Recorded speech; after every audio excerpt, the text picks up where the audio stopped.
You know, people of a certain age looked at this player as one of the most charismatic and popular of his era.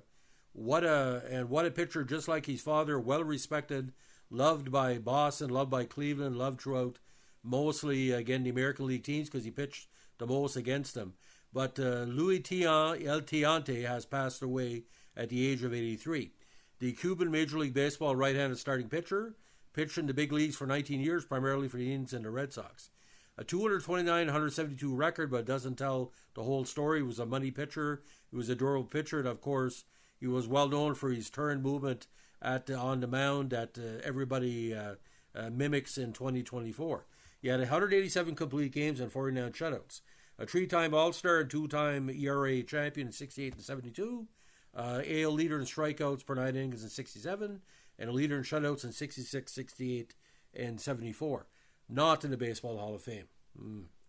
Inducted in the Boston Red Sox Hall of Fame in 97, the Hispanic Heritage Baseball Museum Hall of Fame in 2002, the Venezuelan Baseball Hall of Fame and Museum in 2009, and Baseball Reliquary Shrine of Eternals in 2012. Now, he was eligible for 88 to 2002, and by the Hall of Fame era committees in 11, 14, and 17, but fell short of the required votes for induction. Now, the only child of Louis Tiant Sr. and Isabel Vega, from 26 to 48, the senior Tiant was a great left-handed pitcher for the Negro League's New York Cubans during the summer and the Cubans' professional leagues Cienfuegos in the winter, his heroics being followed by hundreds of thousands of Cubans. Louis Jr. followed his father's footsteps at an early age, joining both the local little and juvenile baseball leagues and rising to be a star. And of course, Louis Sr. showed up at the World Series in 75 on permission from Fidel Castro. Now, played with the Indians from 64 to 69, Minnesota in 1970, the Red Sox 71 to 78, the Yankees from 79 to 80, the Pirates in 81, and the Angels in 82. Now, the 16-year-old Tiant was picked for the Cuban Juvenile League All-Star team in 57. His talent drew the attention of former Cleveland Indians All-Star Bobby Avila, who was scouting for talent in Cuba. Avila recommended him to the Mexico City Tigers of the Mexican League. He was signed in 1959 for $150 a month, the best $150 that Cleveland ever spent. And the next 3 years, he divided his team between the Tigers and the Havana Sugar Kings in the International League. Now, at the end of summer 61, under Avila's recommendation, Cleveland purchased Tiant's contract for $35,000.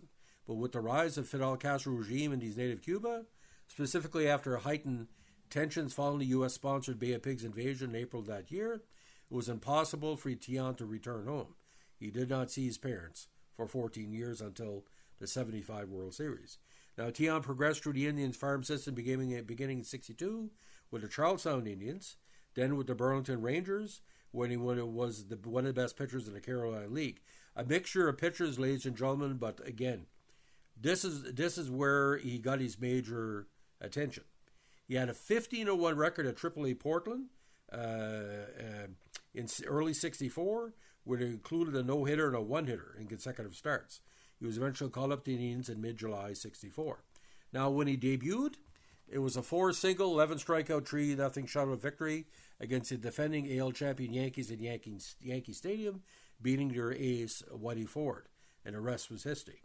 He finished his rookie season with a 10-4 record with a 2.83 earned run average. Now, in 69, he had what's considered one of the greatest pitching seasons in Major League history, leading the American League in ERA with 160, shutouts with 9, hits per 9 innings of 5.30, which is still a standing record, and would be a Major League record until Ryan broke in 72, and 9.22 strikeouts per 9 innings. He finished with a 21-9 record against for a very poor team. His 168 opponent batting average set a new Major League record, and his 19 strikeout 10-inning performance against the Twins on July 3rd set the American League record for strikeouts in a game. His 160 ERA in 68 was the lowest in nearly half a century, second only in the Major Leagues to Bob Gibson, which was 112. That was the year of the pitcher. And these 4 consecutive strikeouts had been matched or better by only 2 other pitchers in the expansion era, both also in 68, Don Drysdale and Gibson. Now, with Sam McDowell, Sonny Siebert, and others, the Indian staff led the AL strikeouts for 5 years, including a record 1,189.67, a mark would stand for 30 years. Now, after an injury-plagued season with the Indians, he was traded to Twins in a multiplayer deal that brought Dean Chance and Craig Nettles to the Indians. With Minnesota, he began 1970 with 6 wins, but then he fractured his scapula, essentially ending his season and some felt his career. He showcased some promise in the 71 spring trading, but was released. After being dropped by the Twins in spring training, the Braves signed Tiant to a minor league contract to play with Richmond. He began his process of reinventing himself as a pitcher by altering his delivery so that he turned away from home plate during his motion, in effect creating a hesitation pitch. According to Tiant, the new motion was response to a drop in his velocity from his shoulder injury. Twisting and turning his body into unthinkable positions, Tiant will spend more time looking at second than he did the plate as he prepared to throw.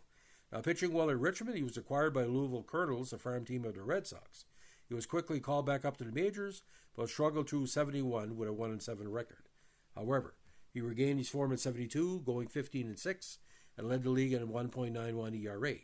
He won 22 games in 73, and in 22 in an All-Star 74 en route to becoming known as El Tiante at Fenway Park, one of the greatest and most beloved pitchers in Red Sox history, an enduring idol in Boston. Hampered by back problems in 75, he won 18 games, then excelled in the postseason.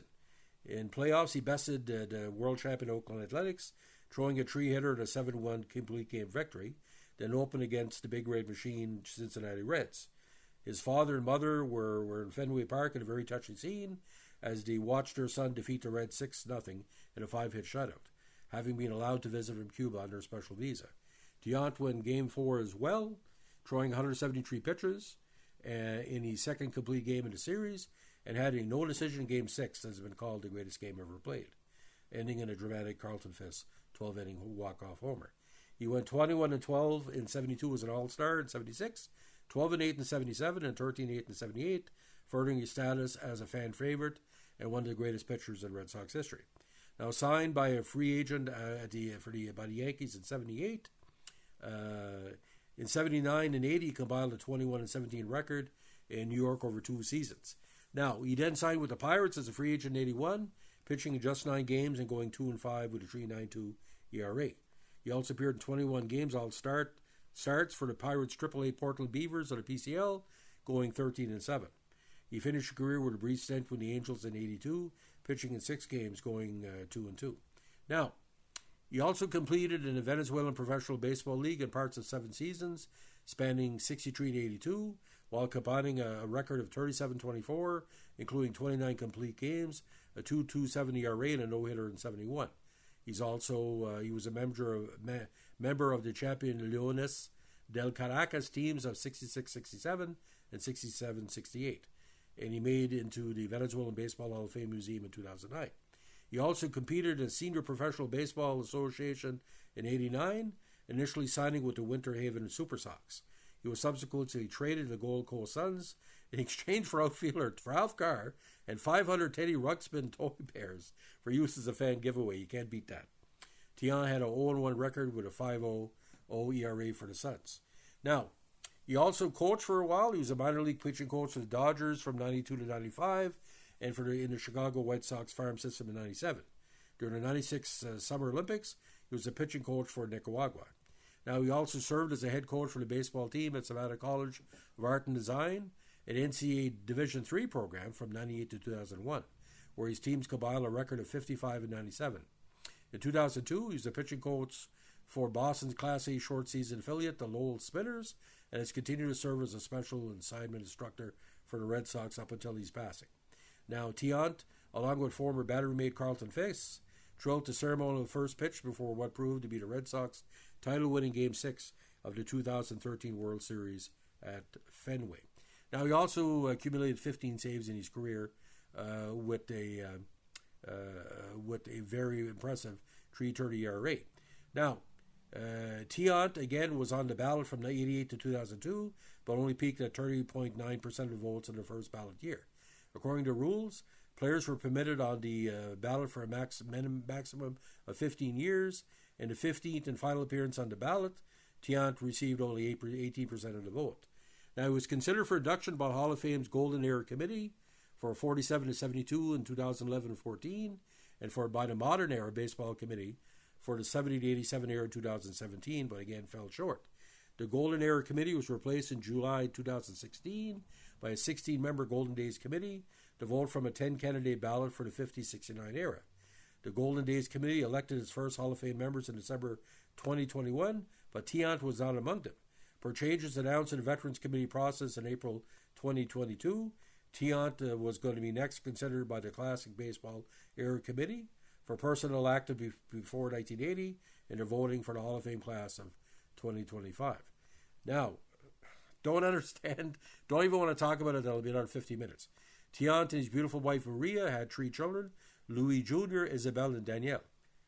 As of 2001, the family was living in Scottsboro, Massachusetts. Now, an avid cigar smoker, he launched his line of cigars that he formulated and designed, branding them with his nickname El Tiante. Tommy John remembered Tiant's cigars only too well from the days in the Indians. Louis would smoke these horrendous long Cuban cigars. We'd be on the bus all night and wake up to a thick blue haze from Tiant's ropes. Tiant had an almost supernatural ability for keeping a cigar lit. He would cut up in his high-pitched voice, joking, cackling, and the eternal flame held true. He would even take a shower to keep his stogie going. In the confined space of a bus, the smoke would gag you. He'd fall asleep in the bus, but his cigar would somehow stay alive all night. Now, ironically, he also appeared in an episode of Cheers, now pitching Sam Malone, which first aired in '83. Malone agrees to a TV beer commercial, co-starring with and relieving Tiant when the latter begins to fail in his promotion of the product. Of course, there's 2 autobiographies, El Tiante, the Louis Tiant story, released in '76, and Son of Havana, a baseball journey from Cuba to the big leagues and back, released in 2019. Now, he's also the subject of the documentary film The Lost Son of Havana, produced by Chris Mayer and the Farley brothers, and directed by Jonathan Hawk. The story was a return visit to his roots in Cuba and its world premiere on April 23, 2009 at the Tribeca Film Festival, and it was promptly acquired by SPN Films. Unfortunately, like I said, he died at his resting home in Wells, Maine on October 8, 2024 at 83. How much are we going to miss Louis Tiant? Well, ladies and gentlemen, just like your favorite restaurant, just like your favorite ex-girlfriend, just like your favorite ex-wife, which I have 3, Tiant was baseball. There's no other way to say it. He was the Red Sox. And I'm very lucky to watch Tiant in his, his second prime. My God, when he pitched, ladies and gentlemen, it was just like mastery. It was like a ballerina with a cigar on the mound. And Billy said it best once. He said, being a teammate with Louis Tiant is the closest thing to heaven you're ever going to get. He was so good to his teammates. He was so good to people from his native Cuba. He was loved by the Boston Faithful. They took him as one of his own. And I think the reason why the Red Sox held out hope all those years, because no matter if they lost a game, they would look, okay, Louis is going to be pitching tomorrow or the next day. He would rarely lose. Why is he not in the Baseball Hall of Fame, ladies and gentlemen? Who the fuck knows?